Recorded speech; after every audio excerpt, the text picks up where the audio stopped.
कि आपने अचानक से कैसे ये मूड पलट लिया कि चुनाव लड़ने का फैसला ले लिया, और क्या इस वक्त बिहार के कुछ समीकरण बदल रहे हैं जो आपने इस वक्त जो फैसला लिया है चुनाव लड़ने का? देखिए, पॉलिटिकल सिस्टम ने मेरे दुनिया में आग लगाया था और मुझे 9 महीना के लिए जेल में डाला। मैं मजदूरों की बात करता था, गरीबों की बात करता था, बिहार में सड़क हो, शिक्षा हो, स्वास्थ्य हो, इन सब चीजों की बात करता था। और मैं एक यूट्यूबर था, मैं अपना काम कर रहा था, लेकिन चूंकि तेजस्वी जी का स्पेशल आशीर्वाद था, उन लोगों ने मिलके जो है मुझे जेल में डलवा दिया। 2 राज्यों की सरकारों से मैं लड़ा, तमिलनाडु सरकार से और बिहार सरकार से। उसके बाद से जब मैं जेल से बाहर निकला तो मैं बहुत सारे जगहों पे गया, लोगों से मिला, लोगों की उम्मीदें बढ़ गई अब मनीष कश्यप से। लोग कहते हैं कि मनीष जी अब आपके कहने पे ये काम हो जाएगा, आपके कहने पे ये काम हो जाएगा। लेकिन उन्हें नहीं पता है कि मनीष कश्यप तो एक यूट्यूबर है, वो तो सिर्फ आवाज उठा सकता है, वीडियो बना सकता है। फिर मुझे बहुत सारे लोगों ने सजेशन दिया कि मनीष जी आप इस सिस्टम में घुस जाइए, और अगर आप जो है सदन में चले जाते हैं तो बिहार की समस्याओं के लिए आप दिल्ली में जाके आवाज उठा सकते हैं।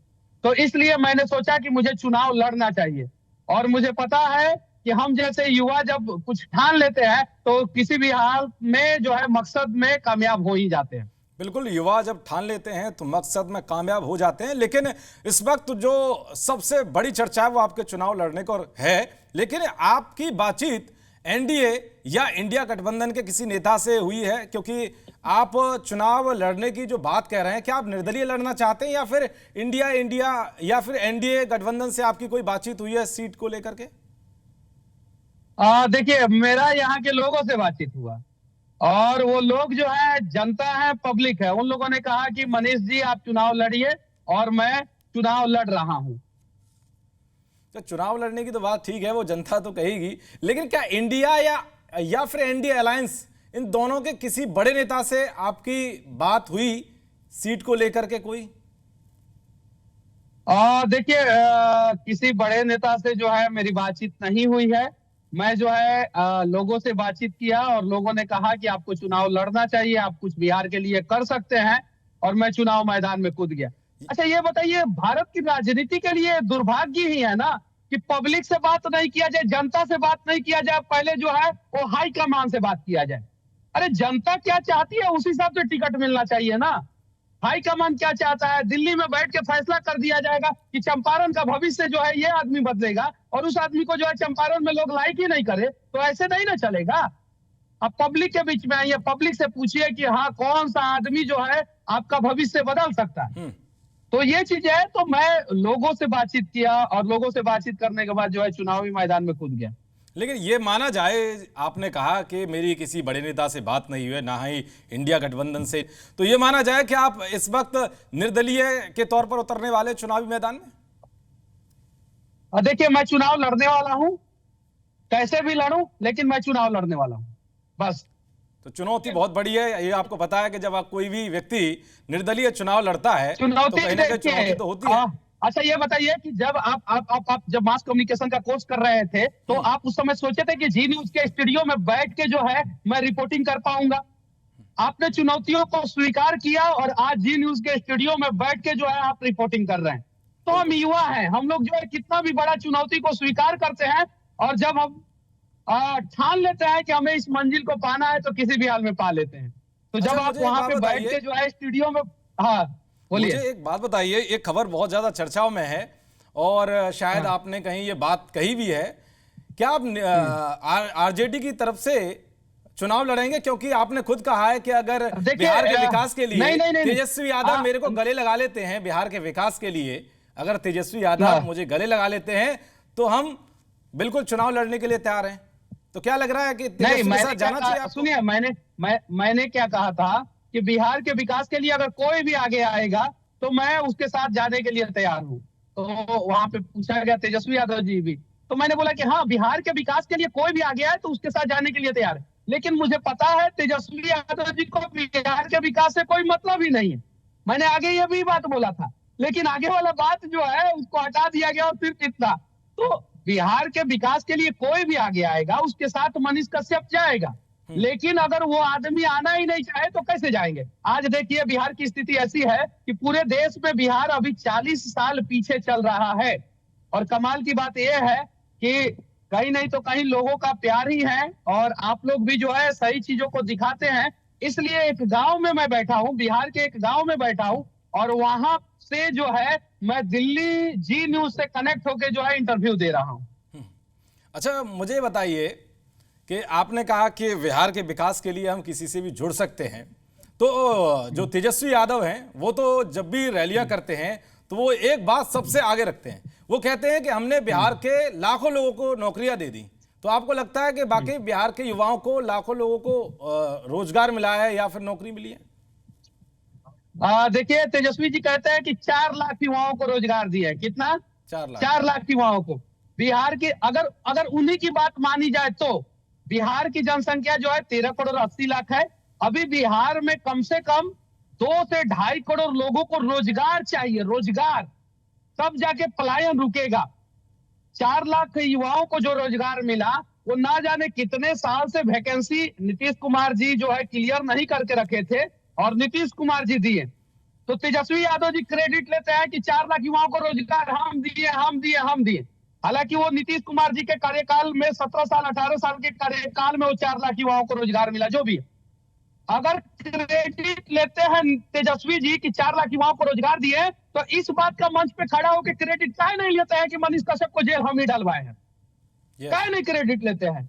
मतलब कि 4 लाख युवाओं का रोजगार का क्रेडिट तेजस्वी यादव जी एकदम खुल के ले लेते हैं, और मनीष कश्यप को जेल डलवाने का क्रेडिट नहीं लेते हैं। कोर्ट ने बाइज्जत बरी कर दिया है हमको। जिस केस में मेरी अरेस्टिंग हुई थी बिहार में, उस दोनों केस में बाइज्जत बरी हो चुका हूं। एनएसए मेरे ऊपर से हट गया। अब 9 महीने लौटा के कौन देगा? तेजस्वी यादव जी इस पे बात करेंगे? नहीं बात करेंगे। सच्चाई ये है, और मैंने ये सारी बातें बोला था, लेकिन उसमें यही कि बिहार के विकास के लिए आप तेजस्वी यादव जी के साथ जाएंगे। तो अगर मैं कह देता ना, तो भी हो जाता कि बिहार के विकास के लिए मनीष कश्यप को कोई मतलब नहीं है। अगर बिहार का विकास कोई भी करेगा तो मनीष कश्यप उसके साथ जाएगा, लेकिन मुझे पूरा यकीन है कि तेजस्वी यादव जी से बिहार का विकास नहीं होने वाला है, क्योंकि उनके पापा जी बिहार का विकास नहीं कर पाए, उनकी माँ जो है मुख्यमंत्री बनी, बिहार का विकास नहीं कर पाई। तेजस्वी यादव जी 2 बार उप मुख्यमंत्री बने, वो बिहार का विकास नहीं कर पाए। तो अब तो नहीं हो पाएगा उन लोगों से बिहार का विकास। लेकिन बात तो बहुत बड़ी बड़ी करते हैं वो। आप मुंबई में कल रैली कर रहे थे तो उन्होंने बड़ी बड़ी बातें कही कि हम जो हमारे पास एक एजेंडा है जिसके तहत हम काम करेंगे, युवाओं को आगे बढ़ाएंगे। सुनिए, तेजस्वी यादव जी को हिम्मत है, तेजस्वी यादव जी को हिम्मत है, तेजस्वी यादव जी को हिम्मत है तो किसी भी मंच पे जो है, किसी भी मंच पे आधे घंटे मनीष कश्यप को समय दे। आधा घंटा? किसी भी मंच पे। मतलब आपका खुला चैलेंज है तेजस्वी यादव, खुला चैलेंज है कि आप आधा घंटा दें और उस पर चर्चा करें। सिर्फ आधा घंटा, सिर्फ आधा घंटा। 5 सवाल उनका, 5 सवाल मेरा। तो राहुल गांधी 15 मिनट मांगते थे, राहुल गांधी मोदी जी से 15 मिनट मांगते थे, और आप मांग रहे हैं आधा घंटा। तो आधा घंटा में ऐसा क्या है कि आप तेजस्वी जी को नहीं? देखिए, सुनिए, पढ़ा लिखा हूं मैं, वो 9वीं फेल है, उप मुख्यमंत्री बन गए कि नहीं बन गए? इतना बड़ी बड़ी बात कर रहे हैं। तो जब 9वां फेल का बात आप कह रहे हैं कि बड़ा बड़ा कर रहा है, तो जो सिविल इंजीनियर है उसका बात काहे नहीं कह रहे हैं बड़ा बड़ा कर रहा है? हम बड़ा बड़ा बात नहीं कर रहे हैं, हम अच्छा बात नहीं कर रहे हैं। 9वां फेल बोल दिया तो बोल रहे हैं कि बहुत बड़ा बड़ा बात बोल रहे हैं। बताइए, हम बोल रहे हैं कि हमारे पास बिहार का टाउन प्लानिंग, कैसे बिहार का टाउन को डेवलप किया जा सकता है, बिहार के गरीबों को कैसे शिक्षा और स्वास्थ्य दिया जा सकता है। तो मनीष यूट्यूबर है, उसके बाद का क्या वैल्यू करेंगे? अरे हम पढ़े लिखे हैं, हमने टाउन प्लानिंग का स्पेशल कोर्स किया 6 महीना पूना में, स्पेशल कोर्स। तो हम लोगों को पता है कि बिहार के शहरों का विकास कैसे किया जा सकता है, बिहार में रोजगार कैसे दिया जा सकता है। 4 लाख लोगों को रोजगार का क्रेडिट तेजस्वी यादव जी फ्री में ले रहे हैं। हम 40 लाख लोगों को रोजगार देंगे, तेजस्वी यादव जी से 10 गुना ज्यादा लोगों को रोजगार देंगे। हमको मौका दीजिए ना। और हाँ, एक और मैं बात बोल देता हूं, मैं जिस संसदीय क्षेत्र से चुनाव लड़ूंगा, बिहार में 40 संसदीय क्षेत्र है, उसमें से एक संसदीय क्षेत्र से मनीष कश्यप चुनाव लड़ेगा और स्टाम्प पेपर पे लिख के देगा कि 4-4.5 साल के अंदर अंदर मैं 1 लाख युवाओं को अपने संसदीय क्षेत्र में रोजगार दूंगा, अपने संसदीय क्षेत्र के युवाओं को रोजगार दूंगा। बहुत बड़ी बात कह रहे हैं और युवाओं की बात को आगे बढ़ा रहे हैं कि 1 लाख लोगों को, 1 लाख युवाओं को रोजगार देंगे। तो मुझे लगता है कि बिहार में कौन नहीं आपको वोट देगा। इस हम बहुत छोटी बातें कर रहे हैं, कहीं हम बहुत छोटी बातें कर रहे हैं। सुनिए, हम बहुत बड़ी बातें नहीं कर रहे हैं, ये बहुत आसानी से हो सकता है, बहुत बड़ा काम नहीं बोल रहे हैं हम। मोदी जी बोले तो 2 करोड़ युवाओं को रोजगार देंगे हर साल, मोदी जी बोले थे, मोदी जी 2 करोड़ युवाओं को हर साल रोजगार दे सकते थे। उन्होंने सोच समझ के बोला था, उन्होंने झूठ नहीं बोला था। लेकिन उनके तो जो आपको कुछ लगा कि लोग मोदी जी हैं, ने 2 करोड़ युवाओं को रोजगार दिया? उनके कुछ नेता जो है ना, वो भट्ठा बैठा दिए। हम्म। हर सांसद ठान लेता, मोदी जी का हर सांसद ठान लेता कि 2 करोड़ का मोदी जी ने बोला है कि 2 करोड़ युवाओं को रोजगार देंगे, हम अपने संसदीय क्षेत्र में 50-50 हजार युवाओं को रोजगार दे देंगे ना, तो मोदी जी का आज 2 करोड़ का रोजगार देने का सपना जो है पूरा हो जाता। लेकिन वो तो प्रयास किए, इधर प्रयास नहीं हुआ। जो ग्राउंड लेवल पे जो मोदी जी के नाम पे जीत के आने वाले लोग हैं, उन लोगों ने प्रयास नहीं किया। उन लोगों को तो पता था कि अगली बार फिर जीतेंगे मोदी जी के नाम पे, तो काहे ला प्रयास किया जाए, इसलिए नहीं हो पाया, नहीं तो होता। और मैं कह रहा हूं कि अगर मैं 1 लाख युवाओं को रोजगार नहीं दे पाया चुनाव जीतने के बाद, तो अगली बार लोकसभा का चुनाव मनीष कश्यप नहीं लड़ेगा, स्टाम्प पेपर पे लिख के देगा। स्टाम्प पेपर पे एकदम लिख के दूंगा कि अगर 1 लाख युवाओं को रोजगार, मैं अपने संसदीय क्षेत्र के युवाओं को रोजगार, अपने संसदीय क्षेत्र के युवाओं को रोजगार, अगर 1 लाख युवाओं को रोजगार नहीं दे पाया, तो अगली बार मनीष कश्यप चुनाव नहीं तो मुझे लड़ेगा। बताइए, ये लिख के आपने दूंगा। कहा है कि 1 लाख युवाओं को रोजगार देने की आपने बात कही है, तो कौन सा क्षेत्र आपने संसदीय क्षेत्र चुना है जिससे आप चुनाव लड़ेंगे, और क्या चंपारण, चुनौती है वहां पर? चंपारण से चुनाव लड़ूंगा।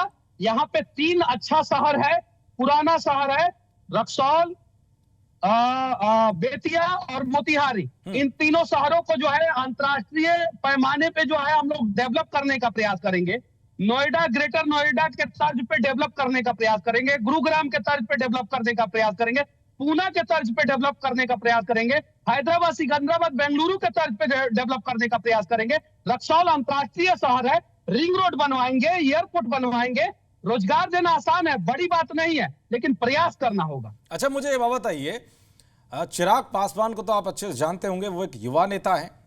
क्या आपके उनसे कोई कभी बातचीत हुई राजनीति को लेकर, और आपके कैसे रिश्ते हैं उनसे? कभी आपने कभी उन्होंने आपसे कहा कि भाई हमारी पार्टी से आप चुनाव लड़िए क्योंकि आप युवा चेहरे हैं, तो कभी बातचीत हुई चिराग पासवान से? देखिए, मैं चैनल पे बैठ के झूठ नहीं बोलना चाहता हूं। बिहार के कोई भी ज्यादातर नेता जो है मुझे पसंद नहीं करते। हम चिराग जी के बारे में नहीं बोल रहे हैं, हम चिराग जी के बारे में नहीं बोल रहे हैं, उनसे हमारी बातचीत नहीं हुई है। लेकिन बिहार की स्थिति मैं बता रहा हूँ। कभी बातचीत हुई इससे पहले? कभी बातचीत हुई हो? नहीं बातचीत हुई है, कभी फोन पे बातचीत नहीं हुई, कभी मुलाकात नहीं हुई है। मैं बिहार की स्थिति बता रहा हूँ। 90% नेता बिहार के मनीष कश्यप को नहीं पसंद करते हैं, इसलिए कि मनीष कश्यप कड़वा बोलता है, और मनीष कश्यप ऐसा काम बोलता है जो नेता लोग करेंगे तो उनकी दलाली बंद हो जाएगी और बिहार का विकास हो जाएगा। इसलिए वो लोग नहीं पसंद करते हैं। लेकिन हम लोगों को एक ही प्रयास करना है कि किसी भी हाल में जो है जमीन से जुड़े हुए लोग जो है राजनीति में आए, दिल्ली के सदन में बैठे और बिहार की स्थिति को बदलने का प्रयास करें। अगर बिहार के लोगों को, चंपारण के लोगों को भरोसा है तो मुझे चुनिए, और नहीं भरोसा है तो मेरे से अच्छा व्यक्ति को चुनिए जो चंपारण का विकास कर सके। जाति के नाम पे और पार्टी के नाम पे मत चुनिए। जाति और पार्टी के नाम पे चुनेंगे तो फिर 4 साल 5 साल जो है वही अंधकार में चंपारण रहेगा, बिहार रहेगा। अच्छा, मुझे बताइए कि चाचा भतीजे का विवाद आप देख रहे होंगे बिहार के अंदर, चिराग पासवान और पशुपति पारस। और जो पशुपति पारस हैं, उन्होंने एक बड़ी बात कही है, सीट शेयरिंग फॉर्मूले को लेकर उनसे बातचीत हुई होगी एनडीए गठबंधन में, लेकिन वो ये कह रहे हैं कि अगर हमारा सम्मान नहीं किया गया, यानी कि उन्हें सीट जितनी वो मांग रहे अगर नहीं दी गई, तो वो फैसला लेने के लिए स्वतंत्र हैं। क्या लग रहा है कि अगर वो एनडीए से अलग हुए तो कुछ होगा? अब सोचिए, मतलब नुकसान होगा कि बिहार में राजनीति कितना नीचे स्तर पे गिर गया है कि यहाँ पे बिहार से मतलब नहीं है इन लोगों को। हमको चाहिए 6 गो सीट, हमको चाहिए 7 गो सीट। 7 गो सीट नहीं दीजिएगा तो हम बदल भी सकते हैं, हम पलट सकते हैं, हम कुर्सी पर से कूद के दूसरे के कुर्सी पर बैठ सकते हैं। ये स्थिति है। ये स्थिति नहीं है कि पब्लिक के बीच में जाएंगे, हम जिस विचारधारा के साथ आए थे उसी विचारधारा के साथ जाएंगे। ये स्थिति नहीं है। ये कुर्सी के लड़ाई के बीच में जो है बिहार बदनाम होता है। और इन नेताओं को पता है कि हम लोगों को 4 साल 11 महीना कुछ करने की जरूरत नहीं है, 4 साल 10 महीना करने की जरूरत नहीं है। बस 2 महीना चुनाव का रहेगा, उस समय जो है हम लोग किसी भी हाल में जो है विवाद करके कुछ कर लेंगे, और कुछ करने के बाद जो है हम लोगों का जो है रोजी रोटी चलता रहेगा। वही कुर्सी का खेला चल रहा है। बिहार में कोई बोल रहा है कि 40 में से 40 सांसद जीतेगा हमारा पार्टी का, लेकिन हम ये काम करेंगे? कोई ये नहीं बोल रहा है। सब लोग बोल रहा है कि 40 में से 40, 40 में से 40। अरे नदी से नदी को जोड़िए, बिहार के गरीबों को रोजगार दीजिए, बिहार में रोजगार दीजिए, शिक्षा और स्वास्थ्य व्यवस्था पे काम कीजिए। इससे ना तेजस्वी जी को मतलब है और ना दूसरे पार्टियों को मतलब है। अगर दूसरे भी पार्टियों को मतलब होता तो बिहार जो है आज उत्तर प्रदेश की तर्ज पे जो है विकसित राज्य हो गया रहता है। गुजरात मॉडल बिहार में अपनाया गया होता। आज बिहार की स्थिति इतनी दयनीय है कि बिहार के लोग हर दिन तिल तिल कर मर रहे हैं। लेकिन एक ही बिहारियों में समस्या है, सिर्फ जातिवाद।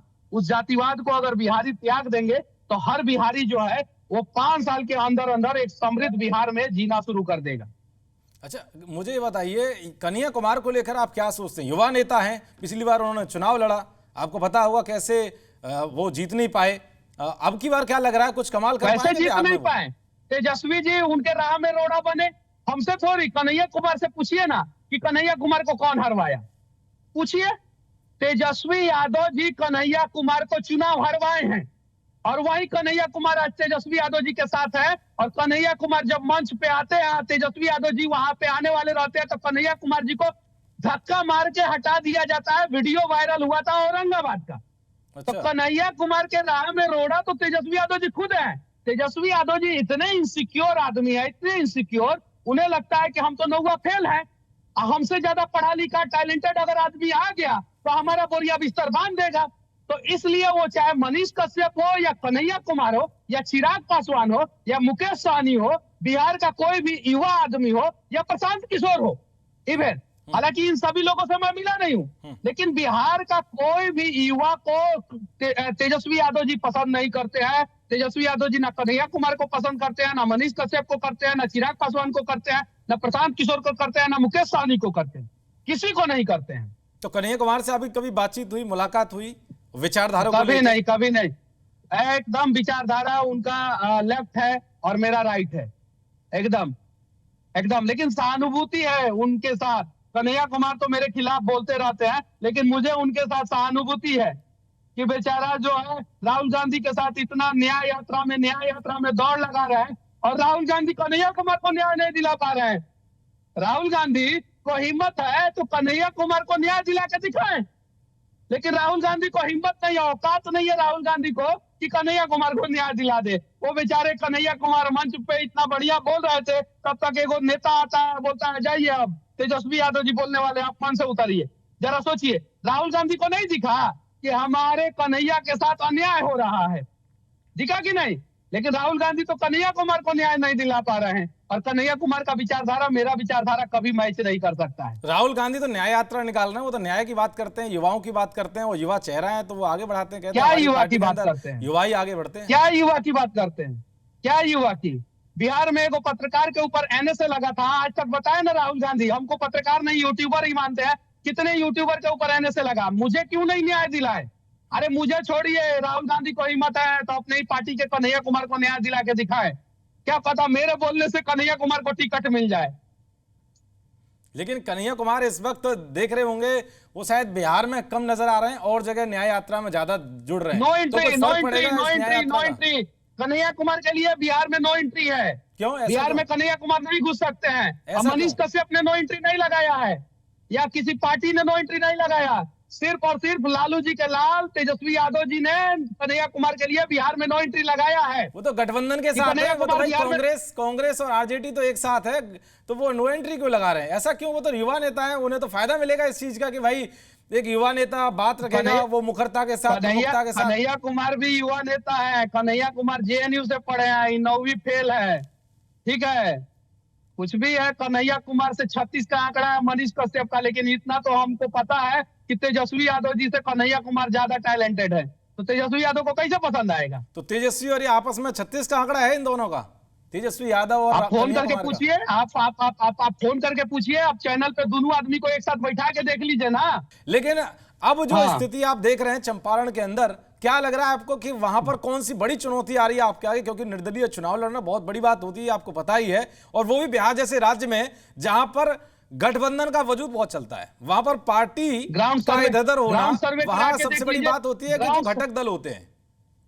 ग्राउंड सर्वे करा के देख लीजिए ईमानदारी पूर्वक, और उसको आप अपने चैनल पे दिखा दीजिए कि चंपारण की स्थिति क्या है। यहाँ के लोग कह रहे हैं कि इस बार चाहे कुछ भी हो हम लोग मनीषवे को वोट देंगे, चाहे कैसा भी है, लेकिन वो काम जरूर करेगा।